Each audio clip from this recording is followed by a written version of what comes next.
আসসালামু আলাইকুম। Emergency army job circular 2024 নিয়ে আজকের সম্পূর্ণ আলোচনা। কবে আবেদন করতে হবে, কী কী যোগ্যতা লাগবে, এ টু জেড এই ভিডিওতে আমরা বলে দেব। তাই ভিডিওটি ধৈর্য সহকারে সম্পূর্ণ দেখার অনুরোধ রইল।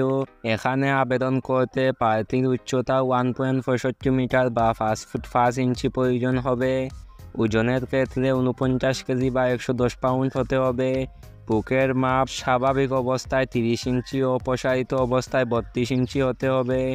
চোখের দৃষ্টি 6/6 হতে হবে, মানে চোখে কোনো সমস্যা থাকা যাবে না। প্রার্থীকে অবশ্যই অবিবাহিত হতে হবে। সাঁতার জানা থাকতে হবে ন্যূনতম 50 মিটার ও ফিটনেস থাকতে হবে, কারণ সেনাবাহিনীর এমার্জেন্সিতে আপনার শরীরের গঠন খুব ভালোভাবে দেখা হবে। এখানে টিকে গেলে আপনার চাকরি 90% কনফার্ম। এমার্জেন্সি সার্কুলার সর্বশেষ 2021 সালে প্রকাশ করা হয়েছিল।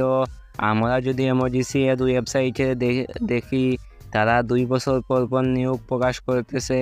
দেখা যাচ্ছে যেহেতু 2021-এ প্রকাশিত হয়েছে, 2 বছর হয়ে গেছে 2024-এ, এখন আবারও নিয়োগ দেওয়ার সম্ভাবনা রয়েছে। আর বর্তমানে হয়তো তাদের লোক সংখ্যা প্রয়োজন নয়, তাই নিয়োগটি প্রকাশ করতে একটু সময় নিতেছে। নিয়োগটি আসা মাত্রই পেতে আমাদের চ্যানেলটি সাবস্ক্রাইব করে রাখবেন। আর সম্পূর্ণ ভিডিওটি দেখার জন্য ধন্যবাদ সবাইকে। তো ভিউয়ার্স, আবারও দেখা হচ্ছে নতুন কোনো ভিডিওতে। আজকের মতো এখানেই বিদায় নিতেছি।